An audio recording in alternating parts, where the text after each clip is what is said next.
everyone. How you doing out there? Hey, Darren, how's it going, man? Hey, buddy, it's going good. How about you? Good, good. It is Thursday. It is 2:02, and we are starting Real Estate Reality with you. So thanks for joining us now. Thanks for joining us later. If you like what's going on, certainly follow us, like us, do all those great things that can help us bring the show to a wider audience. We'd really appreciate that. So just to review, we're going to go through our topic. Today's topic is NIMBYs versus YIMBYs, or NIMBY versus YIMBY. And then we're going to go through the usual. We're going to talk about mortgage rates. We're going to talk about the local market, that being Northeast Los Angeles. And then we're going to go through actives Darren feels are noteworthy, solds, and again, just go through the market. It's kind of our own little mini sales meeting with you guys. So again, thanks for joining us. Okay, so any announcements, Darren? Anything that we need to talk about? I'm trying to think. No, I think we have some properties coming up that we've been working on for a little while. They're in various locations. If you think you might be interested, reach out to us. We'll see if we think they're a good match. We also do have some open houses this weekend. So yeah, that's about it. Yeah. Oh, well, I know it's a little bit in its infancy. I put it on the email, but we have a program now that can help sellers, and it's called Home Profit. And we'll flesh it out a little bit more. But in general, Darren, what is that for a home seller? It's something we've offered in the past, and maybe there's a little more range with it now. Obviously, a big part of going to market, most buyers understand this, but there's prep work on every property. It could be probably on the low end, a few $1,000s, to the high end, six figures. Yeah. In the end, you're looking for the highest return, and all that investment makes sense as long as it's increasing your return exponentially, not just dollar for dollar. And in today's market, as much as any other time, that's for sure, putting your best foot forward to get the best return and to get the property sold quick, which wasn't an issue in the past, is definitely something to focus on and make happen early in a listing. So we have the ability to do that at no cost to you, Mr. Seller, and get the property prepped. Great. So we'll talk more about that. I'm going to rephrase that. No upfront cost. You do pay. You pay at close. Good one. Good detail. Right. Well, great. Yeah. Again, we'll be talking about that more, but that is the newest thing from us. So hope that helps some people out. Cool. Let me go ahead and move to our disclaimer. Hold on, guys. Darren, I did take your advice, and I did change it. I'm not in love with this guy. I don't know. We'll see what you guys all think. Hold on here. There we go.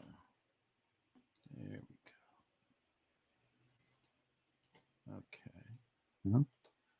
All right. There you go. Darren Hubert and Joe Cloninger are real estate agents at Avenue 8 under the Urban Hillsides brand. All opinions expressed by Urban Hillsides or guests on this video are solely their opinions and do not reflect the opinions of Avenue 8. You should not treat any opinion expressed by Urban Hillsides as a specific inducement to make a particular investment or follow a particular strategy, but only as an expression of Urban Hillsides team's opinions. This video is for informational purposes only. All right. Well, there you go. Yeah. He sounds a little too, I don't know, a little too nerdy. I don't like him. Sometimes you try new things that don't work out. I would agree with you on that one. Time to move on to the next one. All right. So stay tuned, guys. All right. Well, we're going to go to market snapshot. Get rid of this. There we are. And this is in the form of mortgage rates. Darren, you want to start it off, and we'll look at the numbers later? Sure. So, obviously yesterday was a big day. The Fed did announce that they were raising the Fed funds rate another quarter point. I should know this answer, but I don't. 8th consecutive raise, somewhere in that range. It's been pretty. Man, I think it's like 10. It's like really bad. For sure. It's So, we're now at 5% on the Fed funds rate, which is huge. Considering years ago, I think we were at 0. We stayed in that range for a long time. So, and the question when that happens is always, how is the 30-year mortgage rate going to respond? Because it doesn't relate directly to that, although it's relative. So, and today the rate went down mildly. Basically, it was flat. That's the most important thing for somebody looking for a house to know. This quarter percent increase at the moment did not have an impact. Right. Usually the 30-year rate is trying to be a little more of a predictor of future behavior and patterns. Right. And here we are. So we'll see how it plays out over time, but our rates are still flat.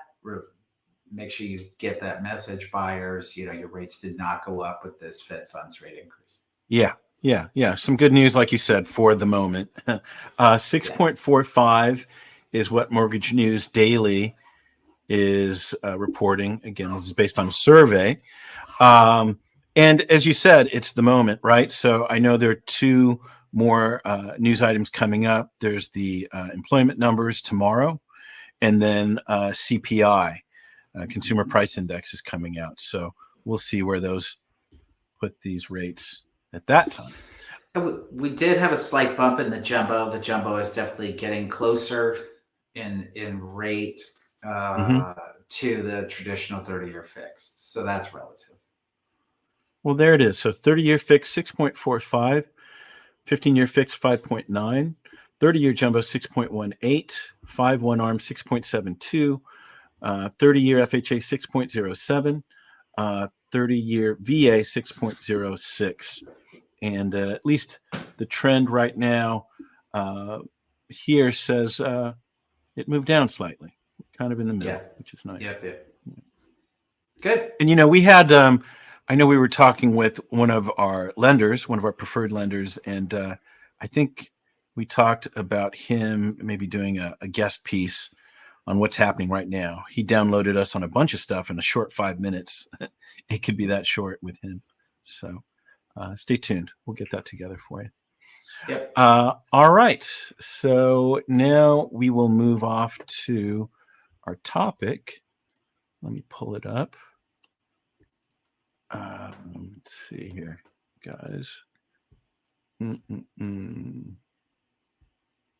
Okay. All right. And the title is NIMBY versus YIMBY. This is taken from Los Angeles Times for subscribers. And I will run through this as quickly as possible. Protests, lawsuits, and a dead rat.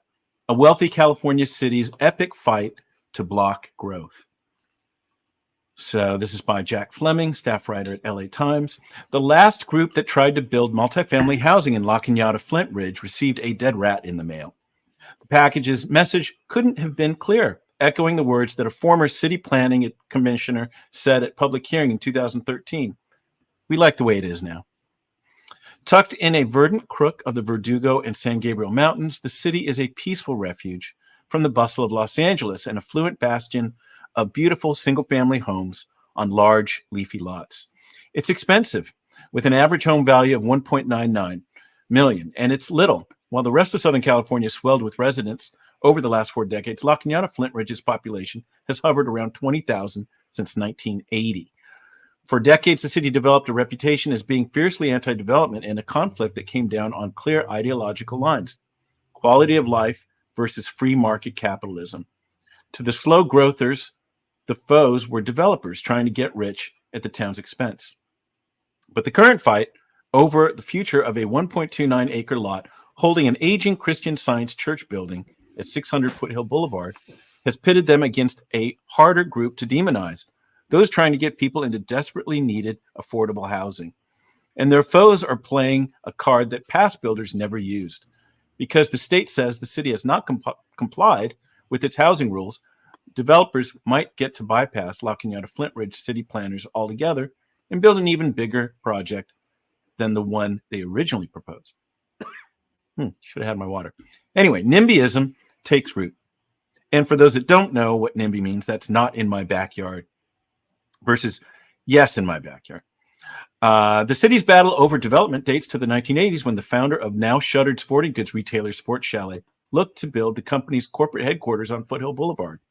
The proposal went through 34 public hearings and won approval from the city council. But an opposition group called Friends of 91011 sprouted up soon after, ousting the council members who favored the project and suing the city to overturn the certification of the environmental impact report. Jim Edwards, the city's former mayor who lost re-election after supporting the project, called the outrage pure NIMBYism. Fast forward 4 decades and the sentiment still rages on. The current fight began in 2015 when Oakmont Senior Living, a Santa Rosa, California housing company with 51 communities across California and Nevada, eyed the address for its next development, proposing a 3-story, 72-unit facility.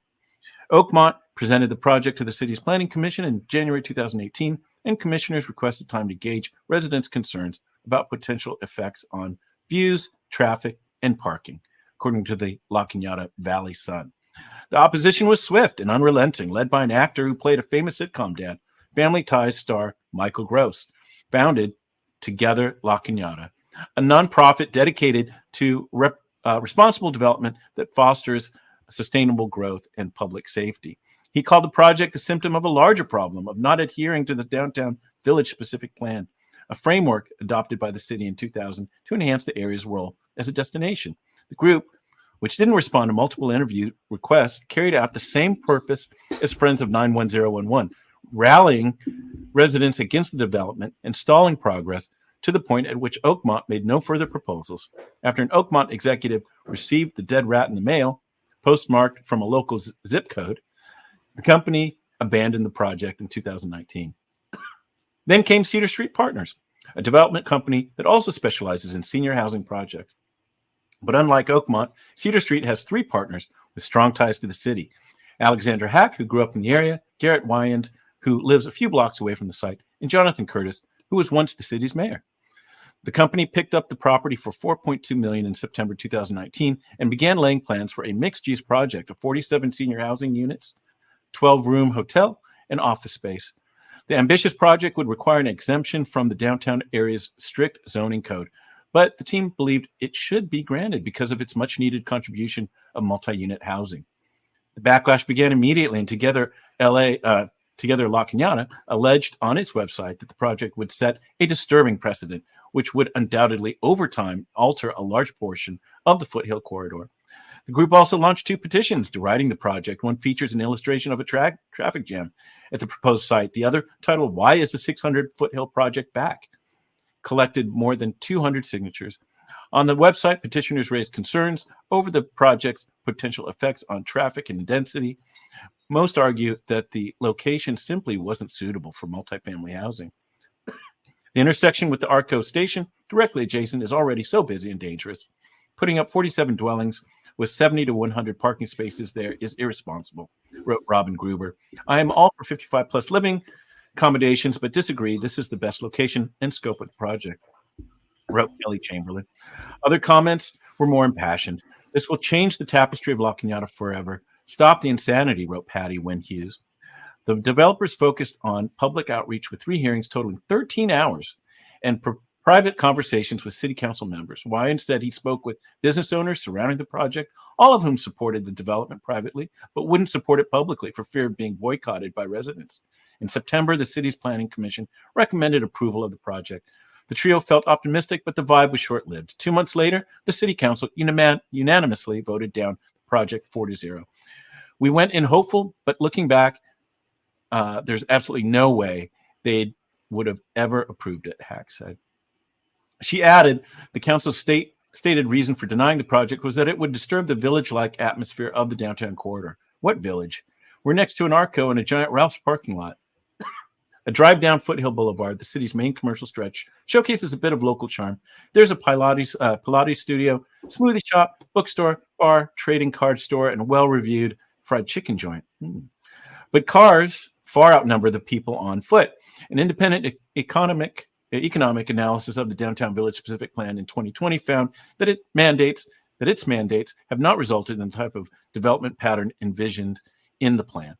The city street trio walked away from the city council vote dejected, but they could play hard too.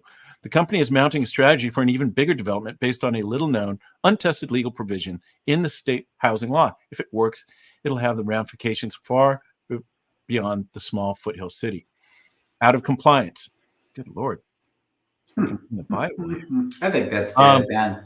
We could probably finish up there. Yeah, I guess, just get to what builder's remedy is, because that's what this is getting to from the developer's side. You want to fill that in? Oh, you can pick it up right there.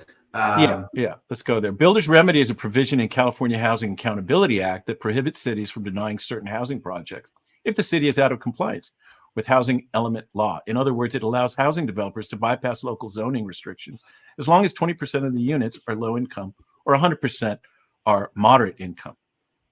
Yeah, so there you go. That's what they're going to try next. I would love to see them put a low income housing there and absolutely max out the project. I think that senior housing for La Cañada residents, who there are plenty of elderly residents, would be amazing for that town. But I don't live in that town, so who am I to say that? This is a case of people with money just getting what they want. It's really that simple. And I've heard those arguments and every other argument about traffic flow and changing continuity and unsafe. And look, these are all just tools that people use, just like there are tools to get more housing built. But what I specifically love about this article is that although this is the extreme case, it's real and not far from us. There have been a variation of this in much of our city and maybe in our country for a very long time. And one of the big reasons we do have a housing shortage, I'm not even going to say, and on the flip side of that, everybody says, every article you read, they're basically tying the housing shortage to the homeless problem. It's not a direct tie to the homeless problem. Is it a faction of it? Yes, I admit that. But that's a convenient use of tools as well for a lot of those people. But the NIMBYism has basically said nobody wants these projects or these well-needed, denser entities and buildings in their neighborhoods, and that's why we have a housing shortage in the end. A senior housing element is kind of a low impact situation. Yeah, I know. It really is the most friendly, dense building you're going to get along that corridor, which is a true commercial corridor. Yeah. I was going to say, I mean, my memory of that area, that is not a village. That's just, It's absolutely not. No, not at all. Like every other neighborhood, you have denser corridors and you have residential corridors. You get up into the hills, the lots get bigger, the houses get bigger. It's pretty normal elements. It's just that it's all on the smaller side. And look, NIMBYism exists still. And I think those who are a little more understanding, a little more empathetic, are a little more tolerant.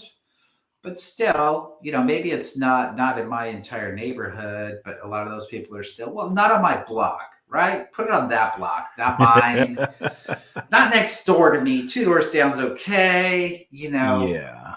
At what point? I think continuity is important, but there are arguments about lack of continuity or safety or too much density for a project like this on a main thoroughfare like Foothill are all BS. There's no reality to that. It's just the tools they're using to try to maintain their wealth. And ironically, and I recognized this about 10 years ago, although you never hear this really said, but NIMBYism increases property values by limited supply. So those who are fighting lesser density in their neighborhoods are actually gaining value if they own property.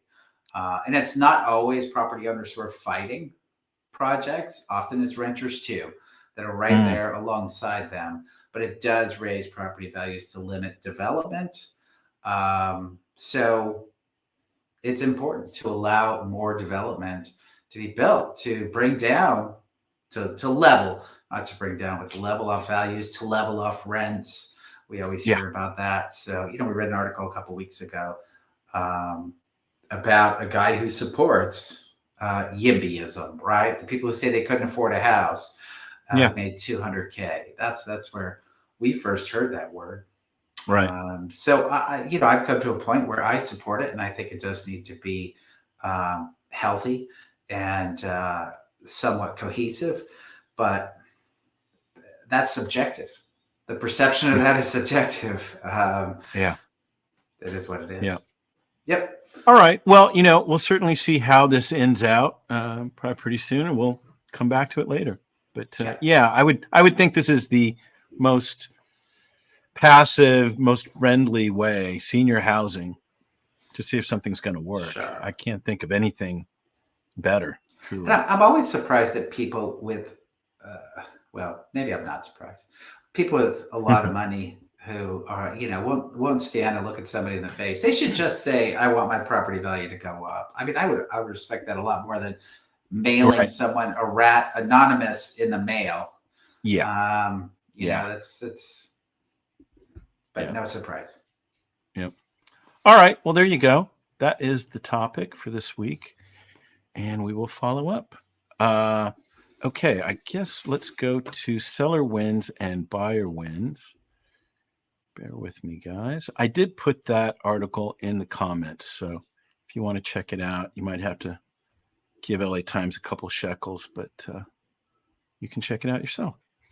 All right, let's go here. Let's see. Oh, there we go. Okay, so let me pull up the email. Let's see. So this is what we consider seller wins and buyer wins from the last 7 days. But first, we always look at the Northeast Los Angeles market.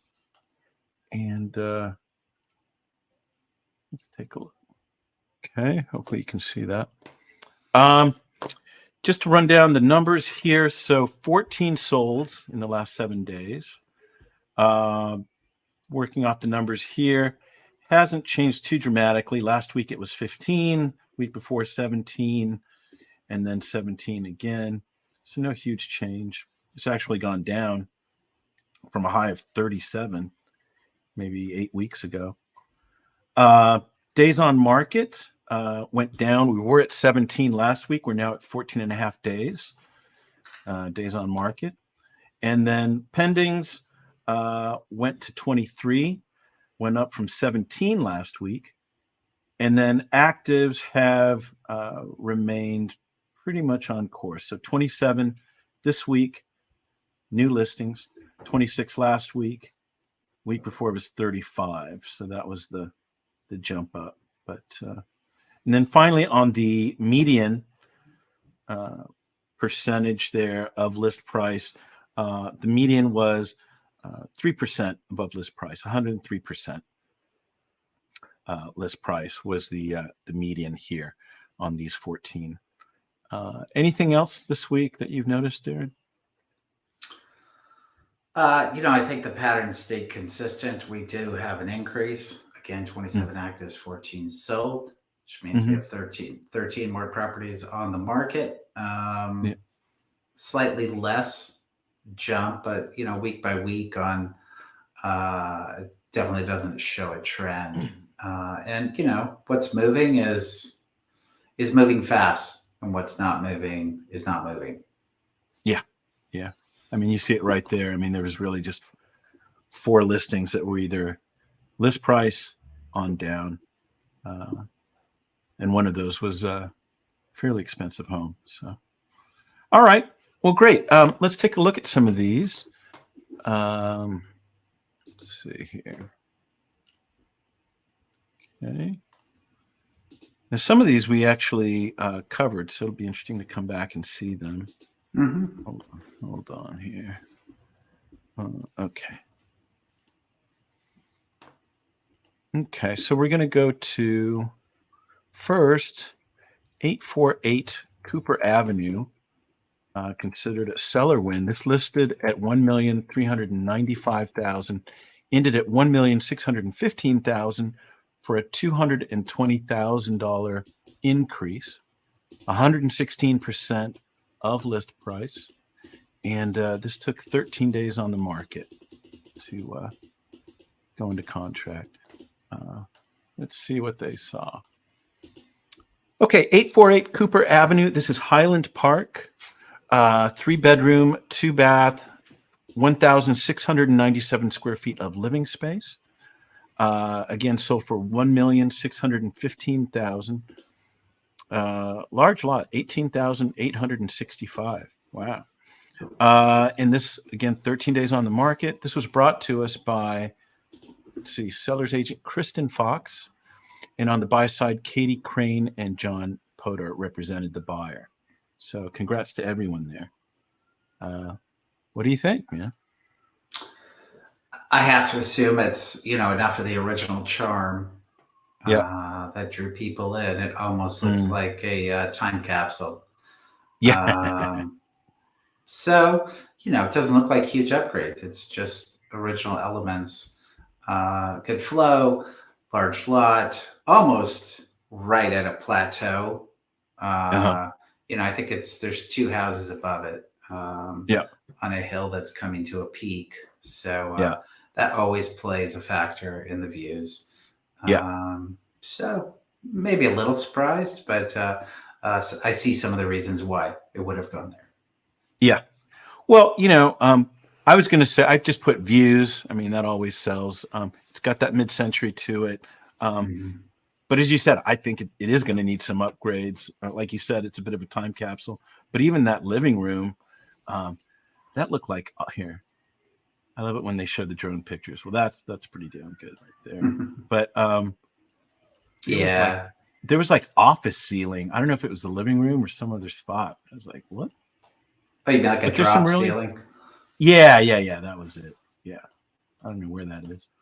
But it's weird. I think the norm a lot of times is around that 1,000 per square foot nowadays. I do think people will look past finishes sometimes, particularly if they're older, even if they want to upgrade them. If there's flow, the master bedroom looks good sized. Oh yeah, there's your drop ceiling. That's a den of some sort. Yeah. Maybe that's the garage. I don't know. So they'll look past some things if it has really good flow and good views and good connection to indoor, outdoor. Those are obstacles that are, more difficult to overcome if it doesn't have good flow. Yeah. And gosh, 18,000 square feet of living space, not living space, but of lot. I don't know how useful it is, but you definitely feel like you're by yourself up there. That's very nice. Cool. Okay. Let's move on to the next one. The next one is on Crane Boulevard. This is 567 Crane Boulevard. Bear with here. All right. This listed at 1,799,000, landed at 1,895,000 for a 96,000 increase, 105% of list price. Let's see if I can get in here. There it is. 22 days on the market. And let's see what they saw. Let's see. Okay. So 567 Crane Boulevard. This is Mount Washington, 5 bedrooms, 6 bath, 3,985 square feet of living space. Yes. Sold for $1,895,000. 4,146 square feet was the lot, and 22 days on the market. This was brought to us by Andrew Rhoda, and on the buy side, Deirdre Solomon. So it's a lot of space, huh? Yeah, small lot. The house is almost as big as the lot. Yeah, 150 square feet. Yeah, to me, I don't like the design of this house. Yeah, it's funky in the front, right? It's like, is it Spanish? Is it 90s? It's a clear addition that wasn't blended in properly. But its square footage in neighborhood here is, 4,000 square feet is not a common sale in this area, size-wise. No. So that's what you're paying for here. And, maybe you do like the design. It's not so horrible, but it's not my preference. Right. Yeah, I wrote down a bit of a cousin to us. Andrew Rhoda from Carrollwood was the listing agent. But yeah, big square feet. Also, when I read in the notes, there's an additional lot that was added onto this. So that's good. All right. Next, we will move on to Remstoy. Darren, you know every street in Northeast Los Angeles. Do you know where Remstoy Drive is? I don't. Yeah, that was... You stumped me, man. 849... What? El Sereno. Yeah. Oh, okay. 849,000 was the list price. It landed at 939,000 for a 90,000 increase, 111% of its list price. 13 days on the market. And let's see here. Let me get myself set. So 5205 Remstoy Drive. This is El Sereno. 2-bedroom, 2-bath, 1,235 square feet of living space. 939,000 was the sold price. 6,358 square feet is the lot.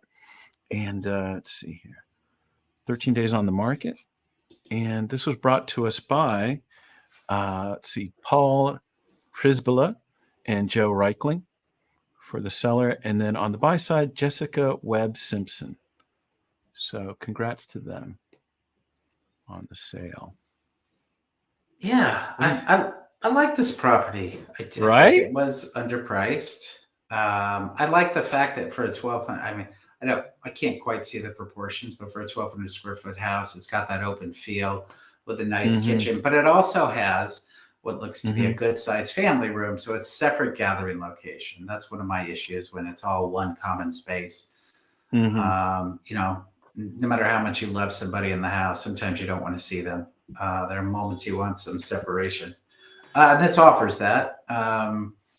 So it's got some nice qualities. It's got a deck. It's got a lot that you can climb up and get a big panoramic view and hillsides to look at. It's got some roughness in the yard. There's nothing wrong with that. Some opportunities to make it your own. I don't like the choice of floor. And, some of the finishes are okay, but for this neighborhood, it's a nice place. It's a nice place, and it's well under $1 million. Yeah, I think some people, whoever the buyers were, they got a decent deal. Yep, I agree. Sorry, guys, I'm resetting here. I did look back in the records, and not the last owners, but the owners before were flippers. So I think that might have helped it a bit. And as you're saying, that I think that deck really helped the views side of it all. That was a good choice, even though it's separate from the house. That was a good choice. Yeah. I put El Sereno, nice design, some views with deck built, good price. All right, I'm jumping back in. Okay. 1, 2, 3. 2, 6, 5. All right. Okay. Now we're going to go to buyer wins. We're going to start at 1388 Lucille Avenue. Let's see here. Your neck of the woods, Darren, so to speak. That's Silver Lake. Yeah, that's by you. Yeah. Listed at 2,200,000. Oh, yeah, we know this one. 2,250,000 was the list. 2,250,000 was the sold price. Remember,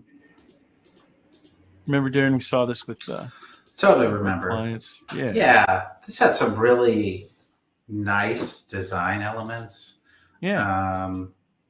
But it just had to be the right match for you, because it also had a detached space, outdoor space flowed a certain way. But they did some nice outdoor work. Yeah. The remodel is super nice. Yeah. So yeah, I like the house a lot. Yeah. Yeah. Well, 1388 Lucille Avenue, Silver Lake, 3-bedroom, 3-bath, 2,020 square feet, 2,250,000, 7,351 square feet of lot, 28 days on the market. And congrats to the seller agents, Michelle Miller and Christina Graziano. And on the buy side, Julia Allos. The 28 days is a little misleading because when I looked back, it actually been on there quite a while, maybe over 90 days for sure. But they got it done, so good for them. Yeah, it's awesome. Yeah, I mean, it was a nice neighborhood, but a slightly busy street. Nice separation from the busy street. Yeah, that was probably. But right, the big draw though was obviously the walking convenience of getting to Sunset Junction. For sure. Yeah, that was a big deal. Yeah. All right, great. Did you think that was a decent price? Or do you think it's a little high? I thought it was a little high. A little high. Okay. Yeah. And the main reason is because the combined square footage is 2 spaces. Mm-hmm. It's an 80 unit primary. In the primary, the size of the living room, the size of the common gathering space was small. And that was probably one of their biggest deterrents. Right. It took a big dining room table. The kitchen was great. It flowed indoor, outdoor well. But the common gathering space was small. Yeah. Well, let's take a look at this one. This is, 242 North Dillon Street, listed at $1,399,000, landed at $1,200,000 for a $199,000 reduction, and 86% of its list price. 12 days on the market. So obviously not in pristine condition, but let me just go through the numbers. 242 North Dillon Street, 4-bedroom, 2-bath, 1,680 square feet, $1,200,000, 6,370 square foot of lot. 12 days on the market. This is brought to us by Barbara Allen, and on the buy side, Armin Soleimani. So congrats to them. Definitely a developer buy. If you look on the Google Street View, it's like it's all apartments. Photo. Yeah, you can see it right to the left and behind. You're seeing big structures. Yeah, that property. If they're buying for development, whatever, the numbers work or they don't. But if they're buying for the house, I would call that a seller win. Right. 1.2 on that side of the freeway with a house in that condition. At that price, I would have expected double that square footage. Yeah.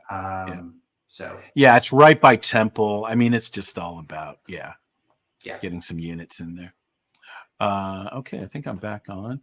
Let's move to the final one. This is, and we covered this one. This is 2271 North Hobart Boulevard. This listed at $2,995,000, landed at $2,700,000, a $295,000 reduction, 90% of its list price, and this took 72 days on the market. Okay, 2271 North Hobart Boulevard. This is Los Feliz. 4-bedroom, 4-bath, 2,862 square feet of living space, $2,700,000. 13,920 is the lot square footage. There was an HOA here of 3,250. It's an annual community fee. And let's see here, 72 days we talked about. Armin Makosjian represented the seller, and Manuel Fierros represented the buyer.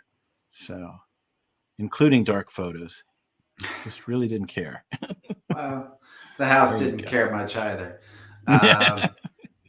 They may have cleaned this place up, gotten rid of stuff, but this is neighborhood and square footage. That's all this is. It'll get a complete remodel.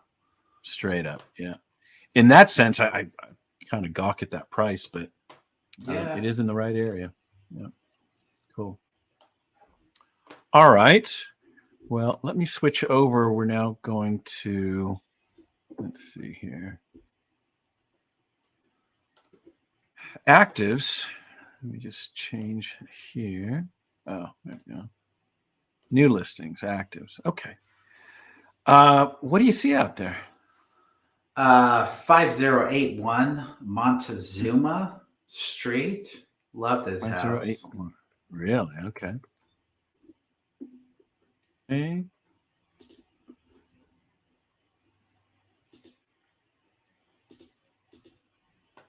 Ooh. Yeah, that is really nice. Let's see. Okay. 5081 Montezuma Street. This is Highland Park. 4 beds, 3 baths, 2,264 square feet of living space. Listed at $1,649,000. A 7,000 square foot lot. Opens this Saturday and Sunday, 2 to 4 p.m. each day. And it's only been on the market one day. Wow. Presented by Lauren Reichenberg for the seller. I don't know what to say. It's a fantastic house. It's a great listing. Unless I show up and the street's terrible,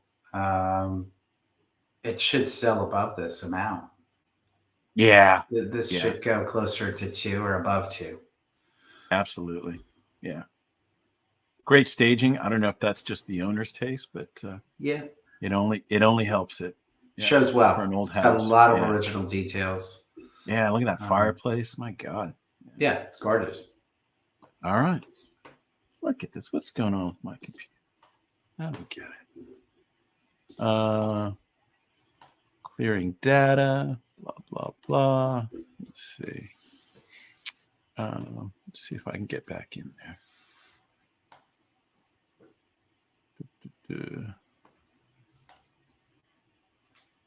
All right. Try to get in there, and I'm back in. Okay, what's your next one? 221 North Avenue 49. 49. Okay.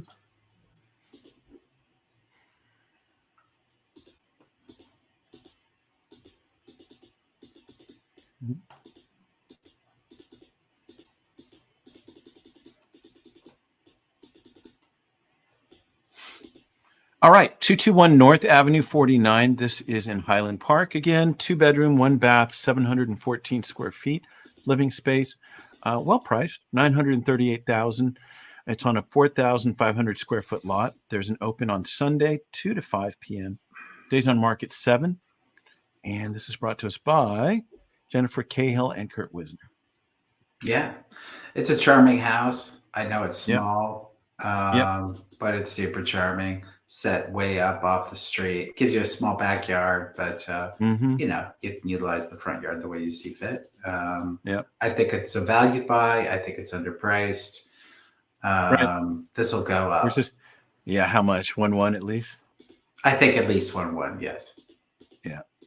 It's interesting. I was looking at that stove. Even that stove looks miniaturized, man. But it's a nice, it's like a nice chef's looking stove. It's a good looking stove. Sure. Cool. All right. Let's see. Where are we going next? The only other thing I wanted to look at, Joe, is kind of what's coming out in the small lot realm. So okay. Could have shown the 2 ranges. There's kind of the lower priced, maybe more questionable neighborhood. And then the higher end prime neighborhood, maybe slightly better done, a little more designer touches. So we can start on the lower side of that at 3421 North Fletcher. I wonder if this is the one that just met some clients and they said they saw something on Fletcher. Let's see. Yeah, well, this is the complex. This is it. Yeah. They said it was like 12 units. Yeah. Got it. Oh, good. I'm glad we're looking at this. All right. 3421 North Fletcher Drive. This is Glassell Park, 3 bedroom, 4 bath, 1,826 square feet of living space. Listed at $1,049,000. Lot size, it's a small lot, 1,584 lot size. HOAs of 166 per month. Just got on the market one day. And this is brought to us by, three. Let's see, Jillian Pidlowen, Brian Heffernan, and Tracy Dunn. Yeah. What do you think? This is one that, looks good. Now it's a new structure. This makes me think of Eagle Rock Boulevard from years ago. Saw. Yeah. No, one of the earlier ones. By the freeway. Like 12, 15 years ago by the freeway. Yeah. It looks terrible now. Right. You could just see it was they either haven't maintained it or just didn't quite finish everything just right. Kind of has a similar energy here. It even looks like it could be the same builder, in my opinion. Although don't quote me on that. So it looks good. It's a good square footage. It's a new house on a busy street. So where the positioning of the unit is important when you buy in this scenario. But it's well priced. It's a big house and being new for $1,049,000. You can't find that in a detached single family home. So I understand this, $1.1 million range, 1.1 to 1.3 serves a good need. And gets 12 people in a house on what may have been 2 before they built these. So I'm glad they're being built, and I'm glad it's helping house people for that purpose. Yeah. So then on the other side of that, maybe a little more higher end, a little better neighborhood. Yeah. There is 714 and a half Lucille Ave.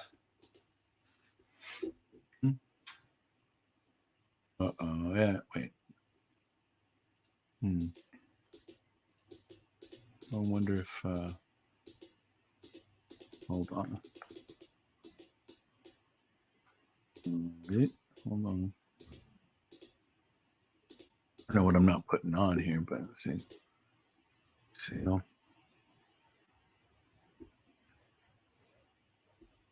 I'm not getting it. Hold on.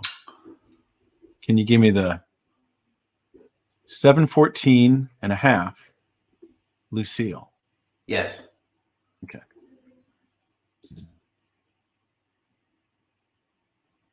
Oh, there you go. All right. Oh, wow. Look at that. Okay. Well, this better be good. That's all I have to say. Let's see. All right. 714 and a half Lucille Avenue. This is Echo Park. Yeah. Silver Lake. Is it? Yeah. Oh, there it is. I see it. Yep. Silver Lake. 3-bedroom, 4-bath, 2,239 square feet of living space, listed at $1,775,000. Lot size 1,991 square feet. It'll have an open this Sunday, 2 to 5 p.m. And days on market 6 so far. Brought to us by Grant Linscott. Right. So a little more thought out, a little more exterior work done. A walkout balcony or a walkout patio, private patio, larger bathrooms, rooftop deck on this one. So, and the most important thing, a prime location. Yeah. So it's what's ultimately driving this list price. I would say not, like I see the cabinets, I'm like, not the highest quality. There could have been some more designer touches. There are some of these that are really being done exceptionally well these days, as they could be at these price points. So, but I wanted to show the comparison of the two, and we have a small lot that we're working on now, and it's towards the middle to upper range, and the clients did some work on it and really pushed it to the higher range of quality. But it's in kind of a middle neighborhood. So and our price is in the middle at this point. Yeah. So it's all appropriate. Yep. Wow. So cool. Well, that's a good one. I'm glad we stopped on those. All right. Well, look, guys, thanks for joining us once again. Any words of wisdom? I'm trying to think of any. Breathe. Just breathe. we might be hitting that like flattening on the Fed side, which means a flattening on the interest rates, hopefully. Yeah. It doesn't always directly translate, but I look forward to that, and I hope we've started that trend. Yeah. Okay. I like that. Positivity. Yep. All right, guys, have a great one. We'll see you next week, Thursday, 2 p.m. Again, if you like what we're putting out, like it, follow it, share it, do all those great things, subscribe, and we'll see you next week. Have a good one. Take care. Bye.